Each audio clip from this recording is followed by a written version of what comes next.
नमस्कार माझ्या अंगणवाडी सेविका मदतनीस भगिनींनो, आज जो व्हिडिओ मी बनवला आहे तो फक्त तुम्हाला आणि तुम्हाला चेतावणी सावध करण्यासाठी आणि माहिती देण्यासाठी आहे। तर तुम्हाला वाटतं की माझ्या सगळ्या महाराष्ट्रातील भगिनींना सावध व्हावं, त्यांना मी एक चेतावणी देणार आहे जी मी अनुभवली आहे। तर सगळ्यांनी सावध व्हावं, त्यांच्याकडे काही चुका होणी। तर भगिनींनो, लगेच हा व्हिडिओ तुम्ही सबस्क्राईब करा, म्हणजे जास्तीत जास्त तुम्हाला माहिती मिळेल। सगळ्यांना पुढे व्हिडिओ आवडल्यास पाठवा। मला आज ज्या विषयावर बोलायचं आहे तो लाडली बहीण विषय तयानो। लाडली बहीण विषय जो योजना अंगणवाडी केंद्राच्या मार्फत राबवली आहे। आधी ही योजना सगळेजण राबवत होते, त्याच्यामध्ये खूप साऱ्या जणींना पैसे आले। आधी 1,500 आले, नंतर आधी 3,000 आले, नंतर 1,500 आले, आता परत पैसे 3,000 आलेले आहेत। एकूण 7,500 आतापर्यंत आले, बरोबर।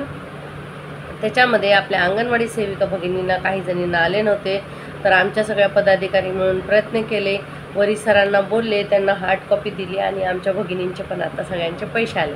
जर तुमच्यापैकी कुणाचे लाडली बहीणचे पैसे आले नसतील तर त्यांनी कमेंट करा, जिल्ह्याला त्याची माहिती मी पुढे देईन आणि नक्कीच तुमचं ते काम करून देणार। आता दुसरं झालं तर तायांनो, तुम्हाला एक खूप सावधगिरीची गोष्ट सांगते। काय झालं, सुरुवातीला सगळ्यांनी फॉर्म भरले, काही लोकांनी फेक फॉर्म भरले, चुकीचे फॉर्म भरले, नंतर त्यांनी आणून आपल्या टाळक्यावर आदळले। गट्टेच्या गट्टे फॉर्म अंगणवाडी सेविका मदतनीसच्या टाळक्यावर आदळलेले आहेत। पण तुम्हाला एक सांगते, कुणाच्याही दबावाखाली येऊ नका। कुणी किती सांगितलं तरी फेक फॉर्म भरू नका। तसं तर आपल्या अंगणवाडी सेविका मदतनीस ताई फेक फॉर्म भरतच नाही, कारण जर फेक भरले असते तर एवढ्या सगळ्यांचा फायदा झालाच नसता। तायांनो, आता फक्त आपल्याकडेच 15 तारखेपर्यंत लाडली बहीण योजनेचे फॉर्म भरतात, तर आपल्याकडेच ही जबाबदारी आहे तायांनो हे फॉर्म भरायची। तर तुम्ही सगळ्यात आधी आपला ID कुणालाही बाहेरच्या लोकांना देऊ नका, कारण हे बघा, तुमचा ID घेऊन फेक फॉर्म भरत आहेत। काही जणींना असा अनुभव आला की चल माझे 50 रुपये येतील ना, ह्यांनी फॉर्म भरलं तर काय होतं, त्यांना देऊया ID, पण त्यांनी तो ID मध्ये चुकीची फॉर्म भरली, मेल फिमेलमध्ये असे काहीतरी गडबड केली आणि क्लिअर कास्टवरून ऑर्डर आलेली आहे की जर अंगणवाडी ताईच्या पोर्टलमध्ये एखादा फॉर्म चुकीचा भरलेला गेला असला, चुकीचे लोकांना पैसे गेले तर आपल्यावर ॲक्शन होईल, कारवाई होईल। याची दक्षता तुम्ही घ्या सगळ्यांनी। दुसरं झालं तर मी तुम्हाला क्लिअर कट सांगते, फेक फॉर्म घ्यायचा नाही आणि किती अर्धवट फॉर्म असला तरी कुणाचाही घेऊ नका। शेवटी आपली नोकरी आणि आपलं ह्याच्यावर नोकरीवर आपलं जीवन आहे, तर आपण कुणाच्यासाठी असली रिस्क घेऊ नका। कुणाचा दबाव तर घ्यायचाच नाही, आणि पैसे वगैरे तर आपल्याला लाच देऊन कोणी खरेदी करू शकत नाही, तर आपल्याला माहितीच आहे, कारण आपल्या अंगणवाडी ताई भगिनी वगैरे आधी हे बघा, सुरुवातीला मी पण अशीच बोललेली की काय करायचं, आपल्याला कशाला काम दिले, पण हे 2 ताया आल्या आणि म्हटल्या की ताई मला जे पैसे आले होते ना, हे बघा मी माझ्या मुलाला फी भरली, माझ्या मुलाचं औषध आणलं, माझ्या मुलाला खर्च केला, सगळे एवढे छोट्या गरजा तिनं त्याच्यामधून पूर्ण केला। तर मला वाटलं चला कुणाच्या तरी गरजा भागतात, पण मी पण थोडे फॉर्म भरले। आधी रागात होते, पण आपला अंगणवाडी कर्मचाऱ्यांचा स्वभावच आहे असा की कुणाला जर फायदा होत असला तर लगेच आपण नमतं घेतो आणि त्या कामाला सुरुवात करतो। तर मी पण परत फॉर्म भरायला सुरुवात केली, भरले, खूप साऱ्या जणींना पैसे मिळवून दिले, सगळ्यांचं कोऑर्डिनेशन केलं। तर दुसरं हे झालं। आता दुसरी एक गोष्ट आहे तायांनो, आपल्या एरियातल्या सगळ्या पालकांना एक व्हॉइस रेकॉर्डिंग किंवा मेसेज टाका की तुम्हाला कुठूनही कोणीही OTP, आता सध्या तर लाडली बहीण योजनेमध्ये OTP कोणी मागतच नाही, पण तुम्हाला कुठूनही फोन येत असेल, कोणी तुम्हाला OTP वगैरे मागत असेल तर त्यांना OTP द्यायची नाही। मग तुम्ही OTP दिली, तुमच्या अकाउंटमधून पैसे गेले तर त्याचे जबाबदार आम्ही नाही, कारण खूप साऱ्या भगिनींना OTP मागून बँकेतून त्यांचे पैसे जात आहेत। तर हे सगळं तुम्ही लक्षात ठेवा। आपल्या पालकांना आता 7,500 एकेका महिलांच्या अकाउंटमध्ये येणार आहेत, तर हॅकर डाटा हॅक करतात, मध्ये पण झालेलं। मग अंगणवाडी सेविकेचं नाव घेऊन एरियातल्या पालकांना कॉल करतात की तुम्ही तुमचा डेटा आम्हाला द्या, तुम्ही तुमचा आता OTP पाठवलेला आहे, OTP आम्हाला द्या, मग तुमच्या अकाउंटला एवढे पैसे येतील आणि त्यांचं अकाउंट रिकामं होतं। तर तायांनो, आपल्या सगळ्या पालकांना आणि लाडल्या बहिणीचे तुम्ही जेवढे फॉर्म भरलेत, भरतानाच त्यांना सांगा की आम्ही कुणाला कॉल करून OTP वगैरे मागत नाही, आणि आमचं नाव घेऊन तुम्हाला कॉल आला तर OTP देऊ नका, कारण आपला पूर्ण डेटा ICDSचा हॅक केलेला, तर त्याच्यामध्ये आपल्या नावासहित आणि पालकांच्या लाभार्थ्यांच्या नावासहित ते बोलतात। तर मग त्यांना सत्य वाटतं की आपल्या अंगणवाडी ताईनं माहिती मागितली म्हणून ते लोक माहिती देतात. तर त्यांना स्पष्ट सांगा, कुणालाही OTP द्यायची नाही. आधी होती पण आता तर लाडल्या बहिणीच्या कामासाठी फॉर्म भरण्यासाठी OTP नाही आहे, तर तुम्ही OTP देऊ नका, अकाउंटमधून तुमचे पैसे जातील. हे एक चेतावणी म्हणून त्यांना सांगा, कारण गोरगरिबांनी कुठून पैसे आणायचे, त्यांच्या अकाउंटवरून पैसे गेलं तर किती वाईट वाटतं. तर ह्या सगळ्या गोष्टी आहेत ना, त्याच्यामधून आपल्याला आपल्या पालकांना, आपल्या लाभार्थ्यांना कसं बाहेर काढायचं हे आपल्याला बघायचं. तर त्यांना सांगायचं की हे बघा, कुणालाही कसली OTP देऊ नका. दुसरं म्हणजे बँकेतून कधीही WhatsApp वरून माहिती मागितली जात नाही. दुसरं म्हणजे डायरेक्ट कॉल कधी बँकेतून येत नाही. जर मेसेज येतो टेक्स्ट मेसेज, तो मेसेज वाचायचा आणि त्यांना सांगायचं असं जर काही तुम्हाला मेसेज आलं तर अंगणवाडी ताईकडे तुम्ही या, तो मेसेज वाचेन आणि तुम्हाला मी सांगेन. हे बघा, आपण कुणाची तरी सुरक्षा करत आहोत OTPनं, कारण खूप प्रॉब्लेम होतात असे. खूप महिलांचे पैसे अकाउंटमधून गेलेले आहेत आणि कोणीतरी अचानक बोलतं तुमचं इथं बँकेत ATM कार्ड आलेलं आहे, तुमचा पिन नंबर सांगा. मग आपल्या काही बायका, त्यांना नसतं माहिती माझं काहीतरी अकाउंट बंद होईल, अकाउंटमधून पैसे जातील, म्हणून ते लोक त्यांना पिन नंबर सांगतात आणि पिन नंबर सांगितलं की त्यांचे पैसे पूर्ण अकाउंट रिकामं होतं. तर त्यांना समजावून सांगा की असं कुणालाही पिन वगैरे, आणि आता आपली जी कागदपत्रे आहेत ना ते पण कुणाला देऊ नका. एका राशन कार्डवर 2 लाडली बहीणचे फॉर्म भरले जातात. 3रा 4था 5वा फॉर्म भरू नका. आणि कुणी भरत असेल तर त्यांना पण सांगा. असे केसेस येत आहेत की एका राशन कार्डवर 5-5 जणांचे अर्ज फॉर्म भरले जातात. तर तुमचे जर कोणी राशन कार्ड घेत असेल, आधार कार्ड घेत असेल, मागत असेल तर कशाला पाहिजे, का पाहिजे, ह्याचे सगळे इन्क्वायरी करा. दुसरं, आत्तापर्यंत ज्यांना आपल्या एरियातल्या भगिनींना लाडली बहिणीचे पैसे आले नाहीत, हे बघा 2 वस्तू आहेत. एक तर आधार कार्ड लिंक हे सगळ्याचं असतंच अकाउंटला, बँकेला. दुसरं आधार कार्ड सीडिंग आहे, ते वेगळं असतं. ते आपल्या लाभार्थ्याला समजावून सांगा. त्यांना सांगा की तुम्ही जा आणि तुमचं आधार कार्ड सीडिंग करून घ्या, म्हणजे तुम्हाला याच्यामधून तुमचे पैसे येतील. खूप पालक परेशान आहेत, बँकेत रांगा लागलेल्या आहेत, त्यांना समजत नाही सीडिंग कसं करायचं, काय करायचं. तर त्याचं मार्गदर्शन तुम्ही त्यांना व्यवस्थित करा, म्हणजे आपले लाभार्थी एका प्रकारे त्यांना 2 पैसे भेटतात तर आपल्याला आनंद होतो, म्हणून आपण केलं. आणि त्या दिवशी मोठा कार्यक्रम झाला, त्याच्यामध्ये सगळ्या अंगणवाडी सेविका, मदतनीस भगिनींचं खूप नाव झालं. आणि सरकार बोलले की जर आम्ही पुढे जिंकून आलो तर अंगणवाडी सेविकांचं आम्ही खूप भलं केलं. पण तिन्ही भाऊंना माझा एकच प्रश्न आहे की जर तुम्ही आत्ताच्या GRमध्ये 26,000 सेविकांना आणि मदतनीसना 20,000 काढलं असतं तर 5 वर्ष जो महागाई वाढणार नाही, तुम्ही 5 वर्ष काही करणार नाही, हे सत्य आहे. तर आम्हाला तेच पाहिजे होतं, आमच्या हक्काचं पाहिजे होतं. आणि हे 50 रुपये आपले येणार आहेत, तसं शासनाने GR काढणार आहे आणि लवकरच ते 50 रुपये आपल्या अकाउंटला आपण जेवढे फॉर्म भरलेत तेवढे येणार आहे. परत सांगते, 15 तारखेच्या 12 वाजेपर्यंत रात्री हा लाडली बहीण फॉर्म भरायचं आहे. ओपन आहे वेबसाईट आणि फक्त अंगणवाडी कर्मचारीच हे फॉर्म भरू शकतात. तर तायांनो, तुम्हाला कोणी फॉर्मचे गट्टे आणून देत असतील, तुमच्यावर प्रेशर करतील, तर फॉर्म व्यवस्थित चेक करा. अर्धावट अपात्र फॉर्म भरू नका आणि आपल्यावर स्वतःवर कारवाई करून घेऊ नका. त्याच्यामध्ये मग तुमची कोणी काही मदत करू शकणार नाही. नीट पेपर वाचा आणि मगच त्या लोकांचे. खूप लबाड लोक आहेत, काही पॉलिटिकल कार्यकर्ते आहेत, त्यांनी घरचे वरचे वगैरे, आधी तर त्यांनी युगोमध्ये फॉर्म भरले नाही, काय येतं का असं नसतं वगैरे, आता आपल्या पाठीमागं लागले. तर व्यवस्थित अभ्यास करा पेपरांचा आणि मगच ते लाडली बहीण योजनेचे फॉर्म भरा. आणि तायांनो, सगळ्यांनी मिळून असं काही होऊ देऊ नका. 50 रुपये त्यांच्या बापाला द्यावे लागते आणि आपल्या हक्काचे आहेत. मी बोलते, नाद नाही करायचा अंगणवाडी ताईचा. नाही दिले तर बघू, कसे देणार नाही, हक्काचे आहेत, मेहनत केली आहे, रात्रंदिवस डोळे फोडले, डोळ्यात तेल घातल्यासारखं बसलं रात्रदिवस. माहिती आहे का, ते पैसे येणार आहेत ना, त्याचा चष्मा आणावा लागेल. कितीतरी महिलांना आपल्या रीडिंग ग्लासेस लागलेले आहेत, माहिती का. आणि ते त्यांना चष्मे आणावे, कंबर तुटली आहे, महिला जागेवर 4-4 तास बसल्या, जेवल्या नाही, झोपल्या नाही, कितीतरी त्यांनी मेहनत केली होती, तरी सरकारने आपल्याला नक्कीच 26,000 द्यायला पाहिजे होतं आणि मदतनीस ताईंना 20,000. पण हा फसवा GR काढलेला आहे. पण आपण हारलेलो नाही, आपण पुढे लढा आपला सुरूच ठेवणार आहे, आपण जिंकणार आहे आणि जास्तीत जास्त घेणार आहे. तर मी सांगितलं तसं 5 वर्ष काही होणार नाही, हे लक्षात ठेवा. आणि असंही नॉर्मली बँकेची इन्फॉर्मेशन कधी व्हॉट्सअप कॉलवर येतच नसते, तर आपल्या सगळ्या महिलांना समजावून सांगायचं असं काय होत नाही.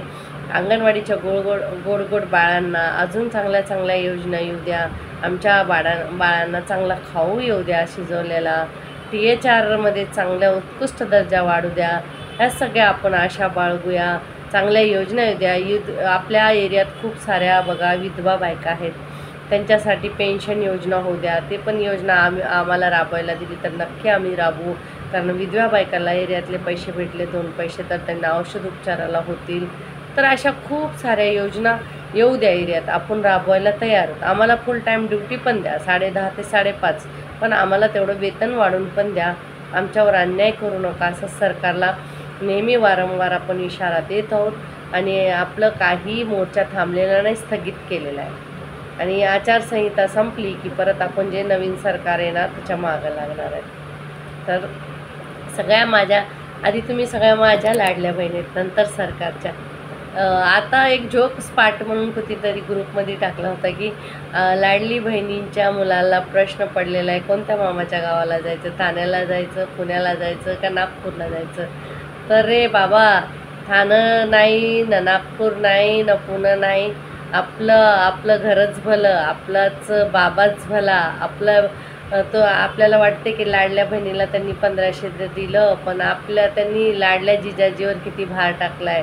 महागाई सगळी वाढवली, रिचार्ज वाढवला आहे, तेल डाळ सगळ्याच्या गोष्टीच्या महाग केलेल्या आहेत. ते कोण भरून काढणार? इकडे 1500 देऊन इकडे सगळं महागाई झालेली आहे. महागाई सरकारने खूप कमी करावी अशीच आशा करा. सगळ्यांनी चांगलं बोला, सकारात्मक बोला आणि सगळ्यांनी मिळून राहा. आणि जे पैसे येत आहेत सगळे मिळून खा. लाडल्या बहिणीचे पैसे अंगणवाडी सेविकांना पण आलेत, मदतनीसला पण आलेत, आपल्या एरियातल्या महिलांना पण येतात. त्याचा आनंद आहे, एक आनंद म्हणून साजरा करा. आमच्या अंगणवाडीत आम्ही सगळे कॉन्ट्रीब्युशन करून एक लाडली बहीण, एक शाम लाडली बहीण के नाम असा कार्यक्रम ठेवत आहोत. सगळ्यांनी आमच्या एरियातल्या बायका पण म्हणल्या, ताई आपण एक कार्यक्रम ठेवूया, सगळ्यांनी पैसे जमा करून आपण मस्त काहीतरी जेवण बनवून काहीतरी पार्टी करूया. तर आम्ही तशी पार्टी करणार आहेत आणि 16 तारखेला आमचा जल्लोषोत्सव गुलाल उधळ कार्यक्रम ठेवलेला आहे. सगळ्या 1500 महिला आम्ही एकत्र होणार आहेत आणि आनंद साजरा करणार आहे. ते आनंदी राहिलं, आनंदी बोललं तर आनंद तेवढा चांगले आपल्याला उपमा मिळाले. लाडली बहीण ती कायम राहावी, सगळ्यांना पैसे यावे हीच आशा करायची ना. अशा अनेक योजना येऊ द्या, आपण राबायला तयार आहे. मला तर वाटतं अशा थेट योजना मुलांसाठी पण यावं की त्यांच्या अकाउंटला पैसे हवे त्यांचे खायचे. तर मुलांच्या आई दूध अंडी केळी तरी मुलांना देतील, नाहीतर अंगणवाडी केंद्रावर डायरेक्ट पैसे हवे, ते खर्च करून आम्ही मुलांना खायला देऊ. अशा सरकारने वेगवेगळ्या योजना काढाव्या, ते राबायला आम्ही तयार आहोत. पण नक्कीच आमचं मानधन वाढवावं, आम्हाला शासकीय दर्जा द्यावा, ग्रॅज्युटी द्यावा. तुमची लाडली बहीण आम्ही जरा उपाशी राहिलो तर पूर्ण तळं सुटणार आहे, लक्षात ठेवा. जर सरकारने आमची साथ दिली तर आम्ही सरकारची साथ देऊ, नंतर आम्ही नक्कीच साथ देणार नाही. आणि तायांनो तोंडाने बोलून काय होणार नाही. जे आपल्या मनात काय खंत आहे ते मतदानात दाखवून द्यायचे. मतदानाची कामं घ्या, मतदानाची कामं करा.